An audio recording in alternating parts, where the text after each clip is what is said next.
ancien député de la Chambre des communes, directeur artistique et ingénieur de son. Avec Pierre Nantel, entendez l'actualité. Sans fausse note. On va se parler d'argent au moment même où la nouvelle ministre qui est nommée au Conseil du Trésor, Mme Ginette Petitpas-Taylor, vient nous faire... Elle a l'air bien convaincue qu'elle a beaucoup de choses à faire. On est d'accord avec elle. Et on va en discuter d'ailleurs, pas de ça précisément, mais de nos sous avec Fabien Major. Bonjour Fabien. Bonjour. Oui, écoute, en tout cas, j'ai rarement vu des gens qui viennent d'être nommés pour être ministres avoir un discours aussi animé, tu vois, qui sont très conscients qu'il y a une crise autour d'eux, là, puis qui veulent valoriser l'importance de leur nomination. Et j'ai cru lire dans les sous-titres qu'ils exigeaient que tout le monde contribue à la situation, à régler, qu'on soit solidaire entre Canadiens. Je pense que c'est un appel à M. Poilievre pour qu'il change de ton un peu.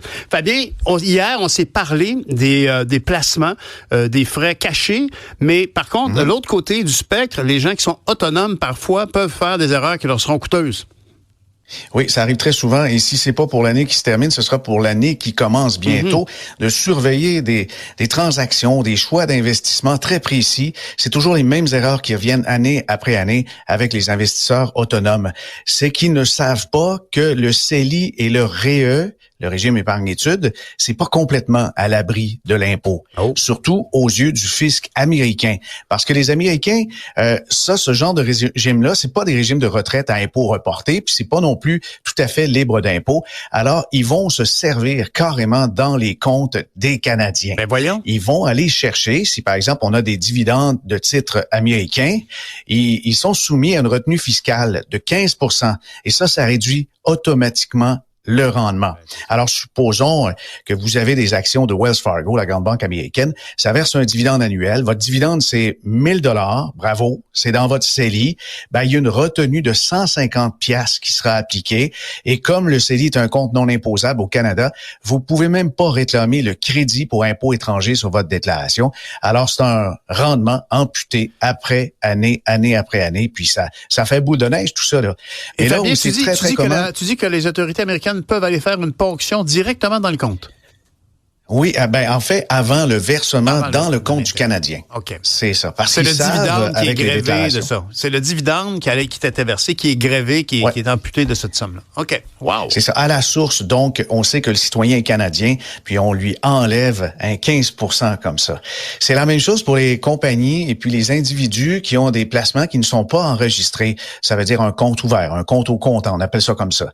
Alors, les titres à dividende américains, ça, c'est considéré au Canada comme étant du dividende de source étrangère et c'est pas la même chose qu'un dividende canadien. C'est taxé au maximum.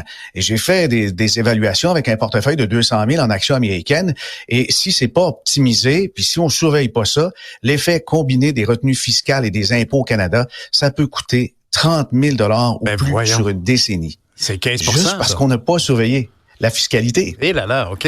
Puis est-ce que tu crois que ces mesures administratives-là peuvent s'accentuer avec la nouvelle présidence Trump? Oui, absolument. Je pense qu'il peut même enlever certaines façons de faire. En passant par des FNB et des fonds d'investissement qui s'enregistrent au fisc américain, il y a moyen d'avoir une récupération. Mais s'ils font sauter ça, évidemment, ça va pénaliser tous ceux qui ont de l'épargne avec des actions américaines en se disant, écoutez, vous n'êtes pas citoyen américain, payez vos affaires. Nous autres, il n'est pas question qu'on vous fasse de cadeau. Ouais, c'est à surveiller, certainement, parce que il y en a qui disent, on investit trop au Canada. Le Canada représente 4% de la finance mondiale. On devrait diminuer.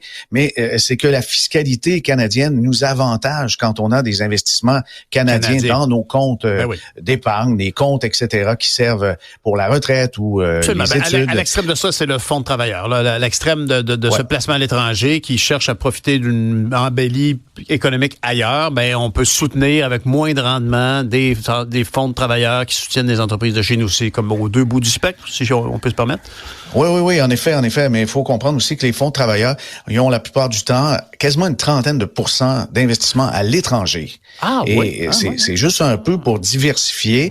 Ils ont des obligations parce que c'est rendu des colosses. Là. Celui de la FTQ, le Fonds de solidarité, c'est plus de 10 milliards d'actifs. Là. Alors, il n'y a pas donc autant à chaque année de nouvelles possibilités d'investissement pour le Fonds de solidarité. Mais c'est bien géré, faut croire. Dis donc aussi, je vais te demander, tu m'as parlé de l'agence Bloomberg cette semaine, et là, les entreprises qui sont au TSX, finalement, ont diminué, si je comprends bien, l'offre d'actions de leur propre compagnie. en général. Exactement. Ça s'est produit. C'est l'équivalent d'un peu plus de 17 milliards, soit 13% de moins que l'an dernier. Mais ça s'ajoute à un phénomène qui est observé année après année, c'est qu'il y a de moins en moins d'activités en matière de premier appel public à l'épargne, c'est-à-dire des nouvelles sociétés qui entrent en bourse. Il y en a eu une seule en 2023, c'est Lithium Royalty. Et puis pour 24, jusqu'à maintenant, on a les données jusqu'au mois de juin, puis il y en a pas. Il y a pas de nouvelle entrée en bourse. Mais ça, c'est alors, complètement quelque chose. Oui, c'est pas quelque chose de certain. Je veux dire, une compagnie qui s'en va, comment on dit, des go public. Ils vont chercher, ils vont ouvrir leur propriété à des titres fractionnés, des actions. Et ça, aux États-Unis, les entreprises inscrites à cet indice-là, il n'y a qu'une seule entreprise qui a offert. C'est au Canada, c'est sur le TSX. Incroyable, il y en a plus, il y en a encore aux États-Unis, mais au Canada, ça fond comme neige au soleil. Il y a plus d'intérêt, on dirait, pour entrer en bourse. Alors, ce qui fait qu'il y a de moins en moins de nouvelles sociétés qui peuvent se retrouver dans les poches, dans nos poches et dans ceux des auditeurs. Mais c'est préoccupant parce que effectivement, ultimement, le fait que les actions soient publiques, que tout le monde puisse investir pour sa propre retraite, c'est signe qu'il y a une participation citoyenne, que l'argent, c'est pas qu'un club select qui run l'économie. Oui, exactement. Mais la bourse est de moins en moins intéressante pour les entreprises qui trouvent de plus en plus du financement en dehors de la bourse, c'est-à-dire avec des fonds d'anges financiers. Ça peut être aussi des fonds privés. Puis ça, il y en a vraiment une panoplie. De plus en plus de fonds privés s'intéressent aux jeunes pousses et vont déposer le capital initial, vont accompagner l'entreprise pour qu'elle soit de plus en plus grosse. Et certaines n'ont même plus besoin de la bourse pour se financer. Il y en a qui sont gigantesques. Je pense entre autres à la société Mars qui fait les tablettes de chocolat, les M&M, mais aussi qui fait beaucoup de nourriture pour animaux, dont la marque Pedigree. Cette société-là, elle est privée. On peut pas investir dedans, à moins de passer par certains fonds privés. Même chose avec SpaceX. SpaceX d'Elon Musk, peut-être ça va devenir public bientôt. De toute façon, il peut tirer des ficelles. Il est rendu à la droite de Dieu maintenant. Oui, c'est cela. Oui. Mais pourquoi est-ce que il y a d'autres raisons pourquoi au Canada et puis ailleurs aussi dans le monde, il y a de moins en moins d'investissements qui se fait, de financement par la bourse. C'est que les coûts sont très, très, très élevés. La préparation, le maintien d'une cote à la bourse, ça nécessite des ressources financières importantes. Chaque trimestre est à recommencer. Il faut publier ses états financiers. Il faut rien oublier. Envoyer un catalogue à son actionnaire, là. Ah oui, c'est ça. Oui. Et les obligations réglementaires sont très contraignantes. Les entreprises doivent se conformer à des normes très strictes en matière de transparence. Puis des fois, il y a comme une perte de contrôle parce qu'il y a des informations qui sont des informations stratégiques qu'on peut divulguer à la compétition à travers les états financiers. Mais Fabien, tu nous parles de ça à nous, auditeurs de Cube, auditrices, et on est tous, on espère en tout cas que tout le monde peut épargner un peu de sous puis essayer d'aller chercher du rendement. Mais est-ce que cette situation-là, où finalement les capitaux, où l'évolution de l'économie se fait surtout dans un cercle privé et non plus avec les petits épargnants, est-ce que ça préoccupe certains gouvernements? Puis qu'est-ce qu'ils peuvent faire? Non, j'entends pas vraiment de préoccupation, pas du tout. Au contraire, il y a des gens qui sont très proches du pouvoir, qui sont aussi très proches des fonds privés, et ça va donc donner des avantages toujours à un club select.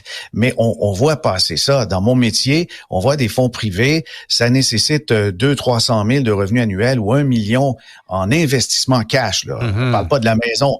Puis ces fonds privés-là donnent accès à des entreprises qui sont beaucoup plus payantes que ce qu'on peut retrouver, par exemple, à la bourse, là.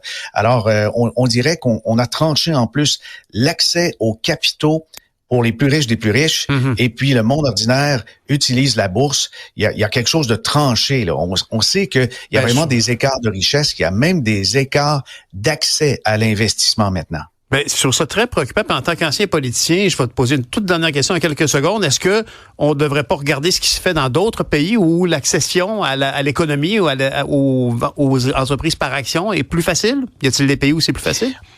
Oui, en effet, je pense qu'on va pouvoir peut-être dans un avenir approché inclure dans des FNB et des fonds communs une petite participation, 10, 15, 20% de placements privés pour donner accès comme ça à la population en général à des placements qui sont plus privilégiés et très rentables. Ben, merci Fabien de nous vulgariser ces aspects-là de la finance personnelle et étatique. Fait que merci beaucoup Fabien. Bonne fin de semaine. À bientôt. Salut. Bon week-end.